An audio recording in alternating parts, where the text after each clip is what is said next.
Bien-aimés dans le Seigneur, bonjour une fois plus. Vous suivez cette chaîne EDGC, R2 Congo TV, votre chaîne que vous aimez beaucoup. Vraiment que Dieu vous bénisse de partout que vous êtes et suivez ça attentivement afin que vous soyez édifiés. Et notre thème continue maintenant, c'est toujours la croissance spirituelle, mais nous sommes dans la deuxième partie, on parle de facteurs qui favorisent la croissance spirituelle. Donc, comme on disait, on peut naître, mais le Seigneur a besoin des gens matures pour que le christianisme puisse marcher. Très souvent, nous trébuchons parce que nous n'avons pas la vision de la croissance spirituelle et surtout connaître les facteurs qui peuvent favoriser la croissance spirituelle. C'est pour cela, avant de commencer, nous allons d'abord prier. Éternel notre Dieu, nous te bénissons encore, nous voici encore sous ta puissance et aide-nous, Seigneur, à pouvoir communiquer la vie au lieu de communiquer le verbe seulement. À quiconque qui nous suit et que tu as préparé le cœur, afin que ton nom soit glorifié et le sacrifice de la croix ait son bénéfice. Ainsi nous avons prié au nom de Jésus-Christ, nous disons Amen. Bien-aimés, voilà, nous avons vu 3 facteurs, nous passons au 4e facteur de la croissance spirituelle. Le 4e facteur, nous allons lire d'abord la parole de Dieu. Soyez prudents, prenez votre stylo, prenez votre carnet. Suivez cet enseignement avec beaucoup d'appétit et vous allez croître. Vous serez utile. Nous lisons dans 1 Corinthiens chapitre 6, verset 9 jusqu'à 11. Mais le verset clé sera plus le verset 11. Ne savez-vous pas que les injustes n'hériteront point le royaume de Dieu? Ne vous y trompez pas, ni les impudiques, ni les idolâtres, ni les adultères, ni les efféminés, ni les infâmes, ni les voleurs, ni les cupides, ni les ivrognes, ni les outragés, ni les ravisseurs n'hériteront le royaume de Dieu.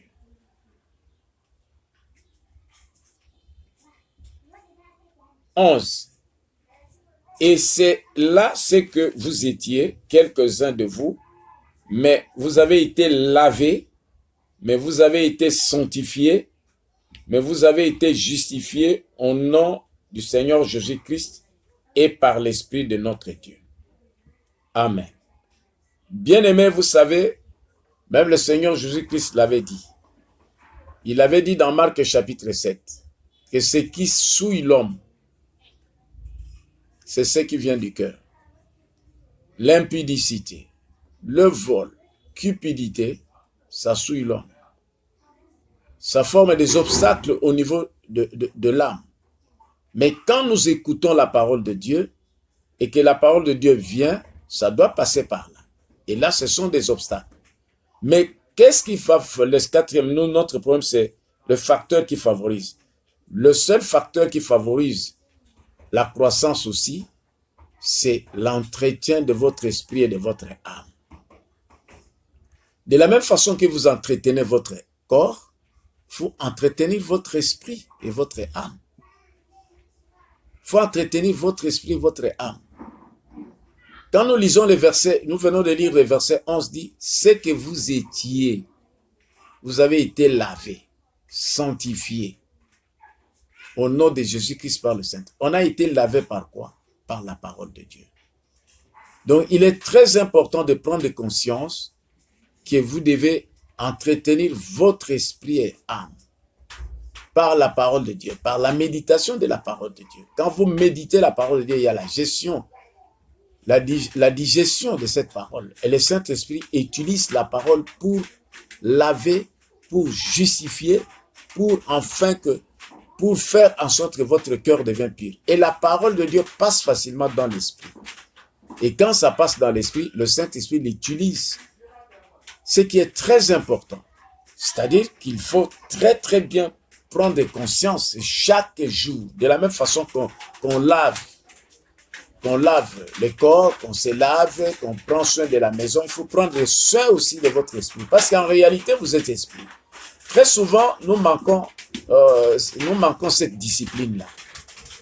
Le matin, on a la facilité de laver ses dents, on a la facilité de se laver, on a la facilité, on lave parfois vos habits, mais l'esprit qui est vous ne tenez pas compte de son entretien. Il faut prendre l'entretien de votre esprit. Je vous en prie, frère, c'est très important. C'est un facteur très important qu'il faut faire. Cinquième facteur, c'est avoir une connaissance réelle de ce que contient la parole. Vous consommez la parole, c'est bon. Quand nous consommons la nourriture, nous connaissons, il y a des vitamines, il y a des protéines, il y a ceci, c'est pour construire le corps. Mais quand nous consommons la parole, qu'est-ce qui est dans la parole? Qu'est-ce qui est dans la parole? Enfin, que ce qui est dans la parole va où? C'est dans votre esprit. Et je vous dis que dans la parole, il y a les vertus. Si vous lisez 1 Pierre chapitre 5, vous verrez que à la vertu, ajoutez la foi, la connaissance. Il y a des vertus dedans, des valeurs spirituelles, les valeurs éthiques, l'intégrité, la sagesse. Toutes ces valeurs se trouvent dans la parole. Et lorsque vous consommez la parole, si vous connaissez ce qui est dans la parole, il faut la consommer. Parce que votre esprit a besoin de toi en réalité, et besoin de ces valeurs. Et en réalité, vous êtes esprit. Nous pouvons lire Galates chapitre 5. Même le caractère de Christ se trouve dans la parole. Le Saint-Esprit utilise la parole. Lisons Galates 5 que vous connaissez bien, que nous connaissons tous. Suivez-moi attentivement, bien-aimés. Galates 5, versets 22 à 23. Qu'est-ce qu'il est écrit? Mais le fruit de l'esprit, c'est l'amour, la joie, la paix, la patience, la bonté, la bénignité, la fidélité,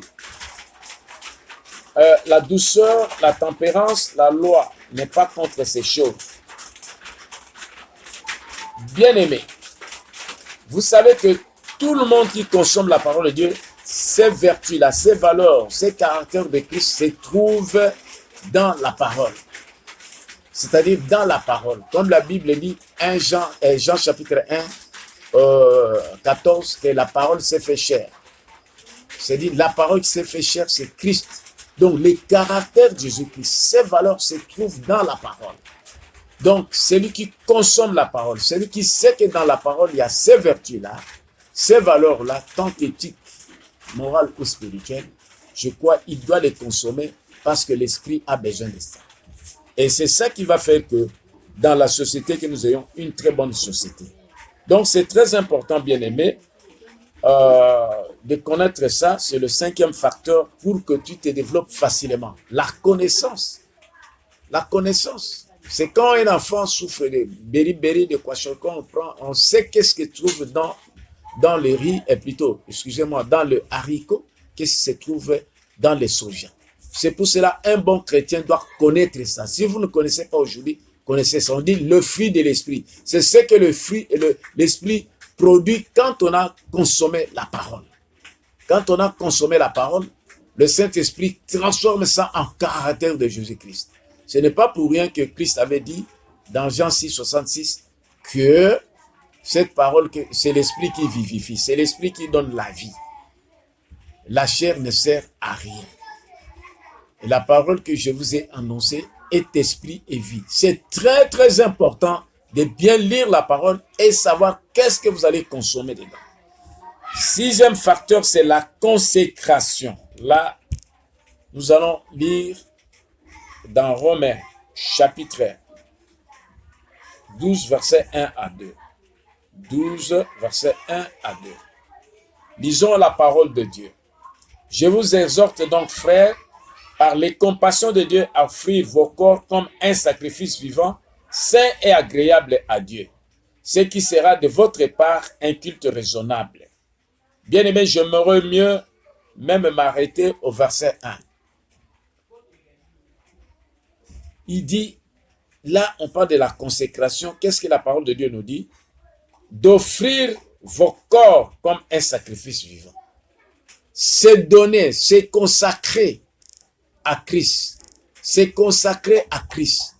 C'est-à-dire, c'est donner. C'est dire que non, je donne à Christ, en d'autres termes, ma vie, je donne à Christ tout mon être, afin que Christ puisse l'utiliser, afin que le Christ puisse le transformer, mon être.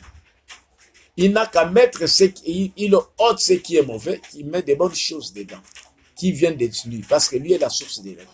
Si on ne se donne pas, qu'on ne soit pas formé par Christ, qu'on ne soit pas enseigné, qu'on ne soit pas influencé par Christ, si ce n'est pas, parce que là, ce n'est pas, là, vous ne pouvez pas croître. Parce que la croissance demande qu'on mette de nouvelles choses en vous. Voilà, bien aimé, la consécration est très importante.